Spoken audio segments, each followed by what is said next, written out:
ました乃木坂工事中司会のバナナマンです。よろしくお願いします。お願いします。そして乃木坂ちゃんです。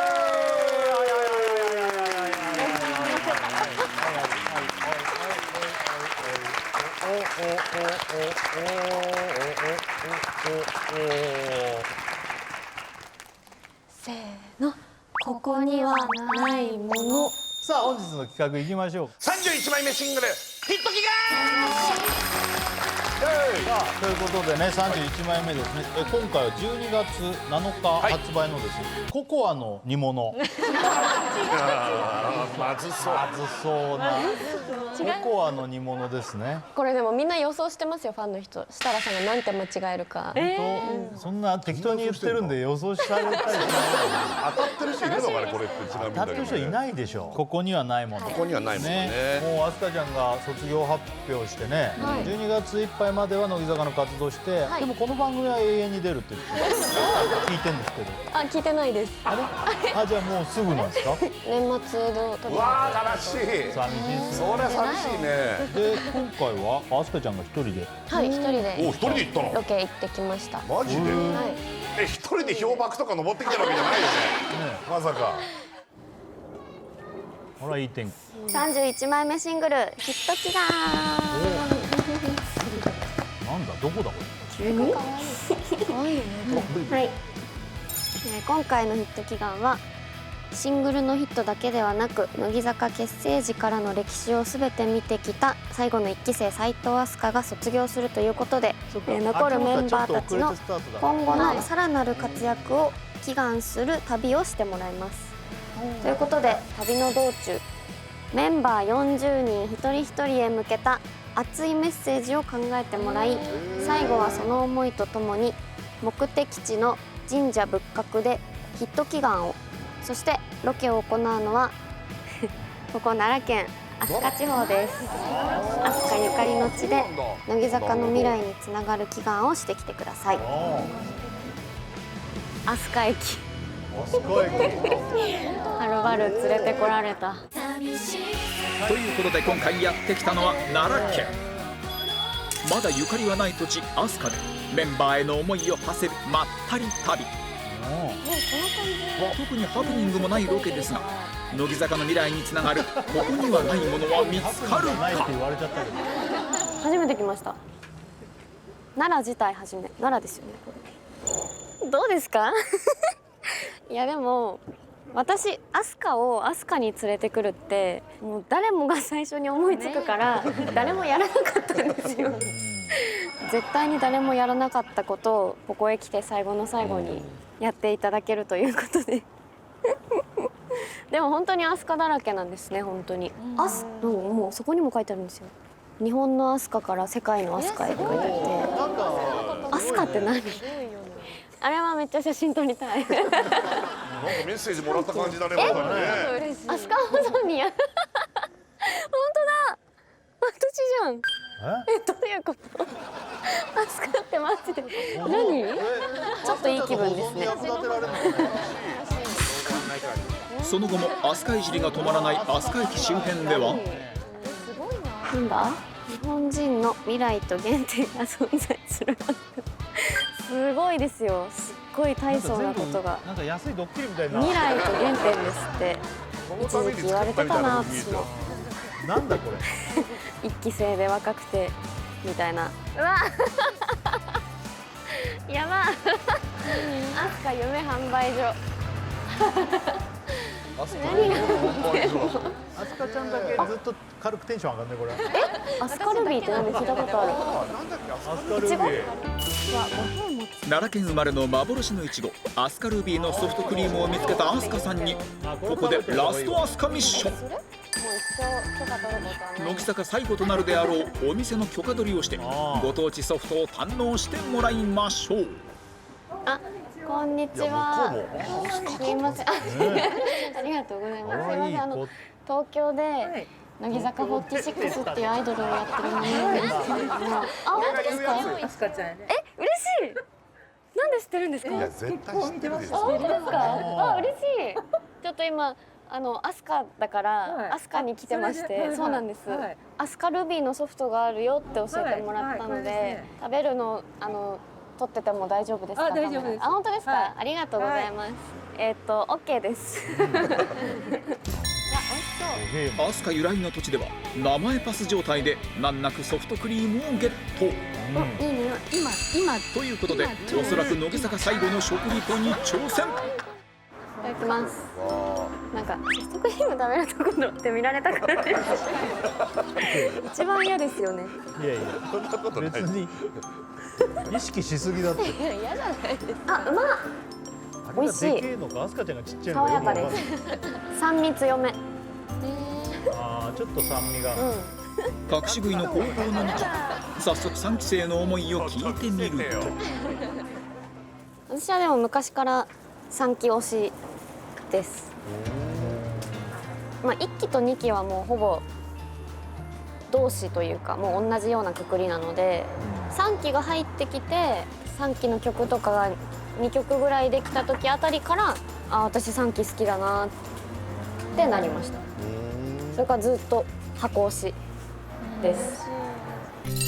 その頃3期生は4人が集まってアスカとの思い出を語る座談会を開催中。そういうのを開催してた。一人で行ってるんだって。一人か。ねえ、寂しい。行きたかったよ。一緒に行ってあげたかった。きっと来てほしくなかったんだよ。ねえ、一人が好きだもんね。一人が好きだから。どう？思い出は。私昔ライブ中に首絞められたのがすごい嬉しかった。それが一番だよ。結構最近ずっとじゃない？初めて首絞められたのがおいでシャンプー何のエピソード私まだ入って割とすぐのところに掃除してたのところに行って急に首絞められて、すごいそれが嬉しかった。本気で締めた。特殊な嬉しかった。敵だね。なんかアスカさんってそういう絡み方だよね。何なんだろうね。照れ隠しなのかな。依田は最近なんかしつこいです。すっごいしつこい。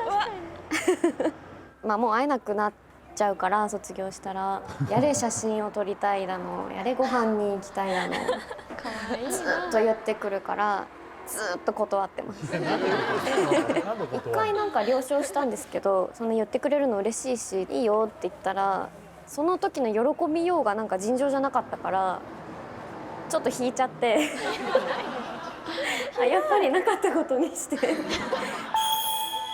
そんな依田のことを斉藤飛鳥が一言でまとめる。依田はもう単純に爆弾おにぎりです。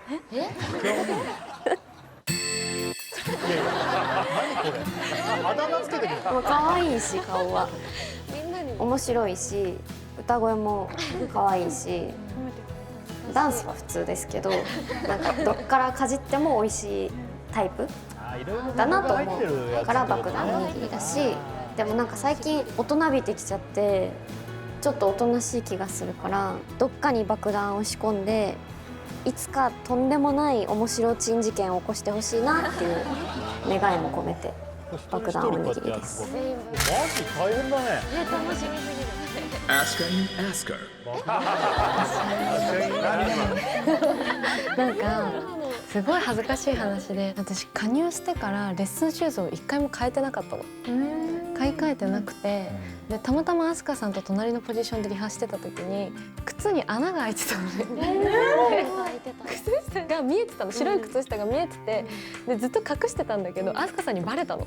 でってなって笑われた1ヶ月後ぐらいかなに急に私の足のサイズも言ってないんだよ、一番似てるやつ買ってきたって言って、レッスンシューズを買ってきてくれて、でそれを今も使ってるんだけど、その時に私が「じゃあ次はこれが穴開くまではやめないでくださいね」って言ったら「なんだよそれ」みたいに言われちゃったんだけどさ、穴開かないのよ、なかなか。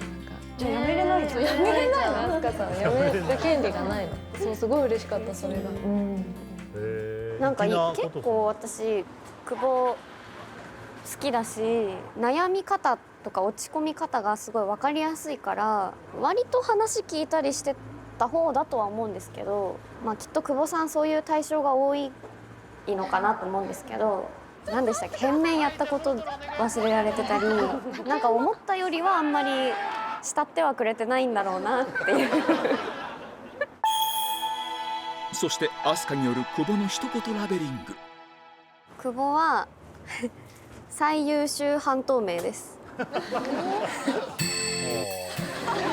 だか嬉しいんだか嬉しくないんだか。なんかすごいいい意味で愛を持ってなんかいつも久保ってどっかついてないなって思っててでも久保って何でもできるんですよ。歌もダンスもお芝居も何でもできるから、だからなんかあの人が本領を発揮しちゃったら私たちには眩しすぎちゃうからわざと抑えられてるんだろうな。なんだろう、全部半分って感じ。全人類がもらえる幸せも半分までしかあげませんみたいなでも半透明界ではぶっちぎりで可愛いしぶっちぎりで才能があると思うから最優秀です。私が初めて単独センターに立ってでその時に僕は僕を好きになるとまた別でインフルエンサーを披露させてもらってでその時に私が生放送なのにマイクが外れちゃうっていう事件があってでその時からいろいろ切羽詰まってて、まあ、しょうがないミスだったんだけど怒ってしまったことに対してすごいこう自分を責めちゃってでも誰にも言えなくてみたいなタイミングにポンってこう連絡が来て多分すごい悔しいと思うけどでもなんか今こう一緒にインフルのセンターをできるのは私は山しかいないと思ってるみたいな言葉を、なんかこういろんなタイミングで結構連絡を優しいタイミングでくださる方なんだけど自分の中ではその連絡がすごい一番心に残っててでそっから新芽とかダブルセンターを一緒にできる人になりたいって思って白石さんとそれまではずっとやられてたけど白石さんが抜けたタイミングだったから私もそこに入れる人になりたいと思ってなんかそこが頑張るきっかけになってなんかそれ以降新芽に選んでいただいてでも全然やっぱり実力とかの差はもちろんあるのは分かってたけど飛鳥さんの実力に一生懸命追いつこうって思えたのはそれがきっかけだったからなんか本当にベストなタイミングでベストな言葉をくれる人だなって。でも山下は私が卒業発表して多分一番最初に寂しいというかみたいなニュアンスの言葉を言ってくれました。意外でしたね。私の卒業なんてもう予想できてると思ってたし何とも思わないかなと思ったら意外とすごい泣いてくれて「早くないっすか?」ってすごい言ってくれて、ちょっと嬉しかったですねそれは。山下美月の一言ラベリングは芽ばき船長悪口じゃん。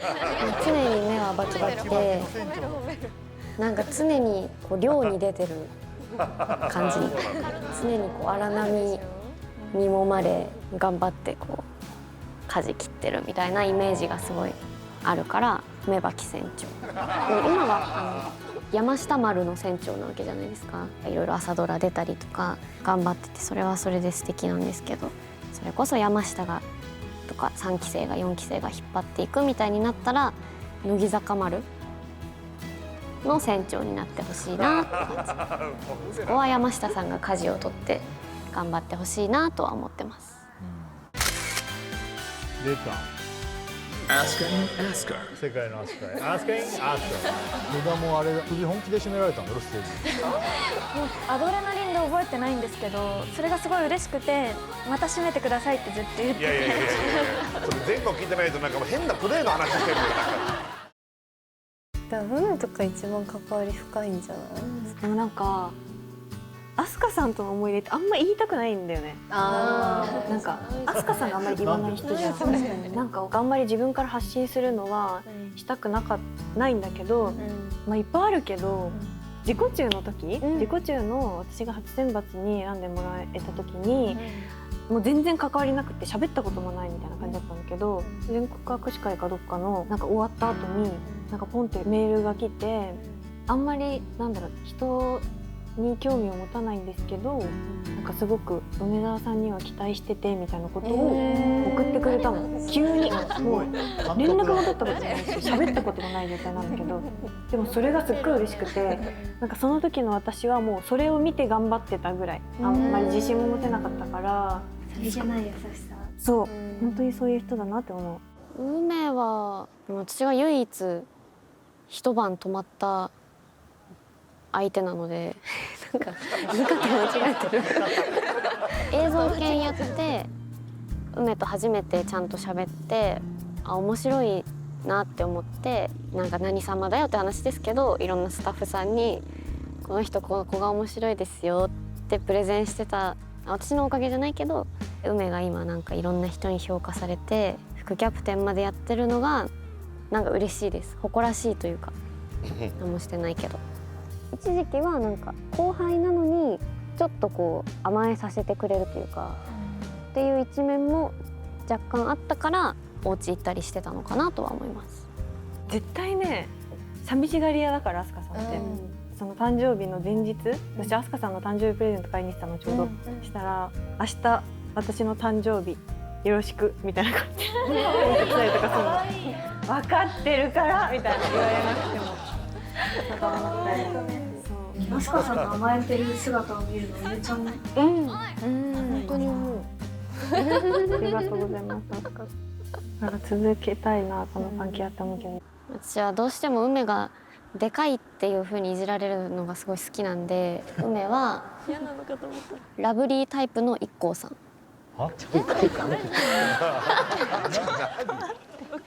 ありますよ、IKKOさんも結構肩幅とかあるから。なんだどこがどう捉えてる IKKO さんって存在感がすごいじゃないですか。的な何かある？そこにちょっと隠れちゃってるけどメイクの知識とかこだわりとかそりゃすごいわけじゃないですか。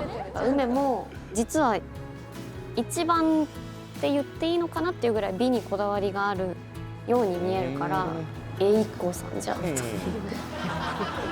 全然知らないですけどIKKOさんってこういろんな人を引き連れてぐいぐい引っ張っていくイメージがあるから、梅も副キャプテンだしなんかぐいぐい行ってほしいなって思ってます。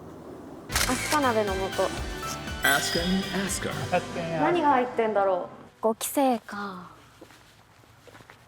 もうなんか別人類って感じがする。もうなんか意外とピュアな子が多い気がするから、だからグイグイ来るのかな。私に対してももうこの感じをみんな知ってくれてるから、わざわざ私にこう冷たい反応が返ってくるかもしれないのに連絡したり、あれ可愛かったですって言いに来たりする感じはやっぱどっか3期とか4期とか、もちろん2期もどっかに絶対乃木坂らしさとか大きくあったけど、5期はなんかもちろん超いい意味ですけど、もう完全に新しい風って感じ。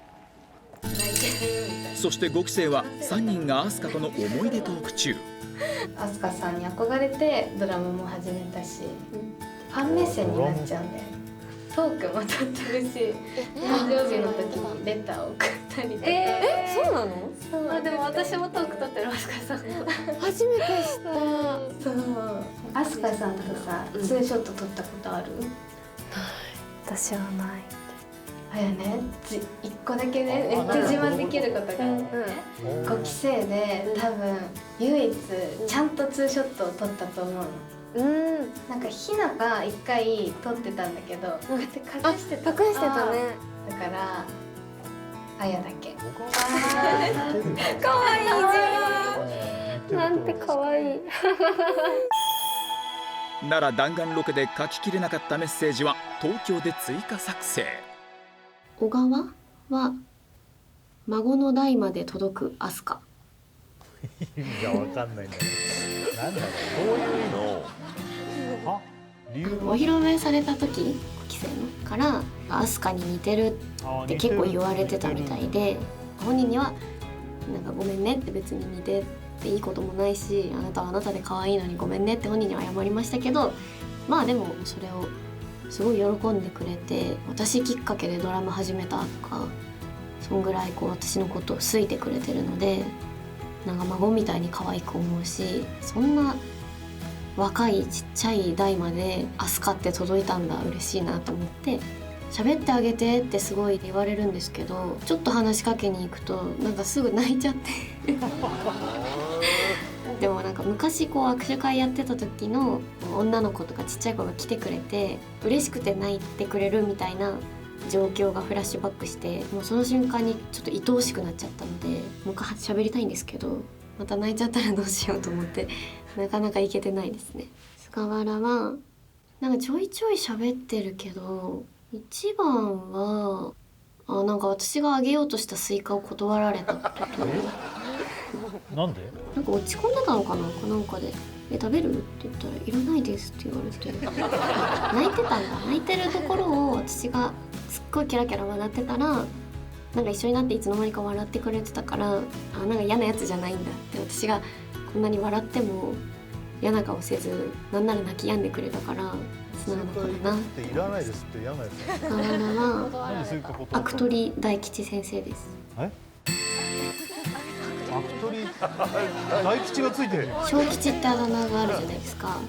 でもそのあだ名って私完璧だなと思ってて、すっごい羨ましいあだ名だなと思ってそこは設楽さんが天才だと思うんですけど、俺も褒めてそくれた。んなあだ名をもらえるのはまあ大吉だろうし、まあ今小吉なら、まあ、いずれ大吉にはなるんだろうしっていう意味の大吉先生で、悪鳥はなんか5期生ってすごい個性がめっちゃ強くって、どうやってまとまるんだろうなって思って見てるんですけど、なんかいつの間にか菅原ってこう MC とかもちょっとずつやってて、その MC の感じが菅原が持ってるこうさらっとした感じで、こう強く出てる5期生の個性っていう悪をパパパって取っていい感じの味にしてくれるなってすごい思ったから、飛鳥美人だって。Ask him, ask her. 中西はセンスは抜群、感度は平凡です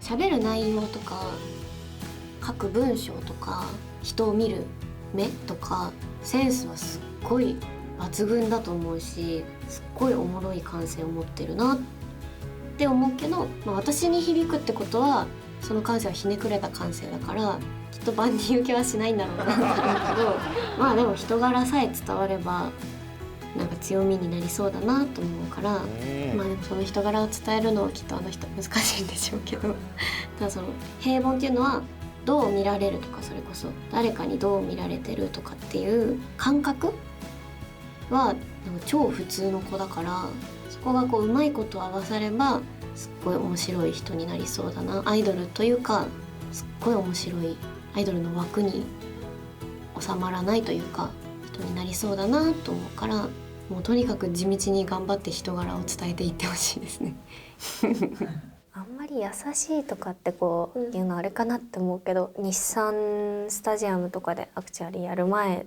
私はこう一人でこう舞台裏でメソメソしてたんですけどしてたね。だからそういう時も飛鳥さんが寄ってきてくれて、それも大丈夫みたいなのじゃなくて、こう飛鳥さんらしくなんか大丈夫かよお前みたいな、こうちょっと逆にこう明るくさせてくれるというか、やっぱりこうたくさんこう助けてもらってきたから、ちょっとあまりにも何もこう恩返しじゃないですけど、してもらったことが多すぎて、何もその返せてないまま卒業、ね、しちゃうっていうのがちょっと私は悲しいなって思っちゃうかな。この後いよいよ飛鳥が飛鳥でヒット祈願。なんか素敵なね映像とともにやんわりと悪口を言ってくるでもなんかその久保のさ靴のエピソードとかもさ、超スーパースターのやつはいやわかるわかる。まあ久保もな貧乏だからしょうがないけど穴開くまで履いてた靴をなんかたけしさんみたいなエピソードみたいななんかみんな言われたんだよ最後に、売れたら使ってなってマジですごいな飛鳥ちゃん。すごいよね。マジですごい。初めはさ一番末っ子みたいなさピーピーいつも泣いてさ、そうだよね。それが随分成長した感じが見えてね。飛鳥いいな飛鳥あれ最初笑っちゃったけど結構中盤からはあれがなんか心地よかったな。バースデーライブが来年2月 4days で開催決定。アンダーライブの配信チケットは12月10日から販売。今グッときちゃった。次回涙涙の激エモフィナーレ。はい。